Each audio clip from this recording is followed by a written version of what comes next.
ഈ അന്ന് പണം കൊടുത്തതിനെ തുടർന്ന് ഉണ്ടായിട്ടുള്ള വധഭീഷണിയൊക്കെയാണ് ഇപ്പോൾ നിങ്ങൾ നേരിടുന്നത്. അതെ, ആ പൈസ ഞങ്ങൾക്ക് ക്രമത്തിന് കൊടുക്കാൻ പറ്റിയില്ല. ഞങ്ങളെ ഒത്തിരി ആൾക്കാർ പീഡിപ്പിച്ചിട്ടുണ്ട്. ഈ സാമ്പത്തിക പീഡനം അതൊരു ഭയങ്കരം തന്നെയാണ്. എങ്ങനെയാണ് ഈ പണം കണ്ടെത്തിയത്? എങ്ങനെയൊക്കെയാണ്? ഞങ്ങളെ വീടിന് കറവപ്പശിനെ കാർഷിക വികസന ബാങ്കിൽ നിന്ന് ലോൺ എടുത്തായിരുന്നു. പിടിയാവലയ്ക്ക് 7,50,000 രൂപ ഞങ്ങൾ 7 പശുക്കളെ ഇവർ 3,50,000 രൂപ കിട്ടി. ബാക്കിയെല്ലാം ഞങ്ങൾ CP കുര്യാക്കോസിനോട് 2 ലക്ഷം രൂപ വാങ്ങി. അത് 2.5 ലക്ഷം ആണെന്ന് അയാൾ പറയുന്നത് വട്ടിപ്പൈസയ്ക്കാണ് വാങ്ങിയത്. അതുപോലെ മണ്ഡപത്തിൽ ജോബീഷിനോട് 2.5 ലക്ഷം രൂപ വാങ്ങി. അതിൽ 1.5 ലക്ഷവും മുതൽ ഞങ്ങൾ കൊടുത്തു. 1 ലക്ഷത്തിൻ്റെ പേരിൽ എൻ്റെ മകളുടെ ജോലി കളയുമെന്ന് പറഞ്ഞു. അതുപോലെ തന്നെ ഇവനെ ജോലി കളഞ്ഞ് പെരുവഴിയൊക്കെ തെണ്ടിക്കുന്നൊരു സ്ഥിതി. പിന്നെ ഞങ്ങൾ പിടിച്ച് നിൽക്കണം, ഞങ്ങളും മനുഷ്യരല്ലേ, ഞങ്ങൾ പട്ടിണി കിടക്കാനാവുമോ?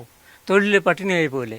അപ്പം ഒരു ആൾക്ക് ചെക്ക് കൊടുത്തിരുന്നു, അതായത് കുര്യാക്കോസ് എന്ന കക്ഷിക്ക്.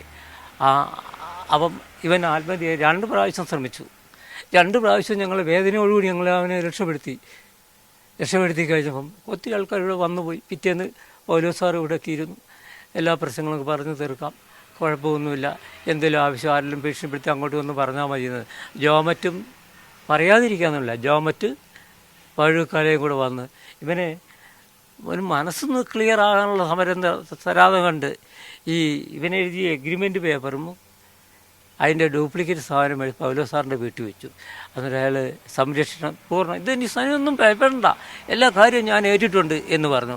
ഏറ്റിട്ടുണ്ടെങ്കിൽ ഗണേശനോ അല്ലെങ്കിൽ CP കുര്യാക്കോസിനോട് വിളിച്ച് പറയണ്ടേ, ഞാനിങ്ങനെ വന്ന് മേടിച്ചിട്ടുണ്ട്, അവരോട് ചോദിക്കണ്ട, അവർ സമയമാകുമ്പോൾ പൈസ എത്തിച്ചു തരുമെന്ന് വാക്ക് പറയാൻ ആ മനുഷ്യൻ തയ്യാറായില്ല. വീണ്ടും മറ്റു വഴിയിലുള്ള ഗുണ്ടകളെ കൊണ്ട് ഞങ്ങളെ ആക്രമിക്കുക. CP കുര്യാക്കോസിനെ ആ മനുഷ്യനെ സംരക്ഷിക്കുന്നതിന് നിലപാട് വന്നുകൊണ്ടാണ് ഞങ്ങൾ ഒളിച്ചു വെച്ച കാര്യങ്ങൾ പുറത്തേക്ക് വിട്ടത്. ഇല്ലേ ഞങ്ങൾ വിടില്ല. ഞങ്ങളെ സംരക്ഷിക്കേണ്ട ഈ മനുഷ്യൻ നേരെ തിരിഞ്ഞ് ഞങ്ങൾക്കെതിരായി വന്നാൽ ഞങ്ങൾ എന്ത് ചെയ്യും? പോലീസ് സ്റ്റേഷൻ ഞങ്ങൾ അഭയം തേടി. ഇന്നലെ ഞങ്ങളൊരു പരാതി കൊടുത്തു. ഇനി അതിൻ്റെ തുടർ നടപടി, ഞങ്ങൾ പട്ടികജാതിക്കാരനാണ്, ദളിതനാണ്, ഞങ്ങൾക്ക് മേലോട്ട് നോക്കിയാലൊന്നുമില്ല, താഴേക്ക് നോക്കിയാലൊന്നുമില്ല, ഞങ്ങൾക്ക് വലിയ സമ്പത്ത് ഒന്നുമില്ല. ഞങ്ങൾക്കുള്ളത് ഒരു മകനും ഒരു മകളും ഭാര്യയും വലിയ കുഞ്ഞുമുള്ള. അതിനെ നിലനിർത്തണം വേണ്ടിയാണ് ഞങ്ങളിപ്പോൾ ഈ ചാനലിൽ കൊടുക്കാൻ തന്നെ കാരണമായി. അല്ല വേറൊന്നുമല്ല, ഞങ്ങൾക്ക് സമ്പാദ്യമൊന്നുമല്ല.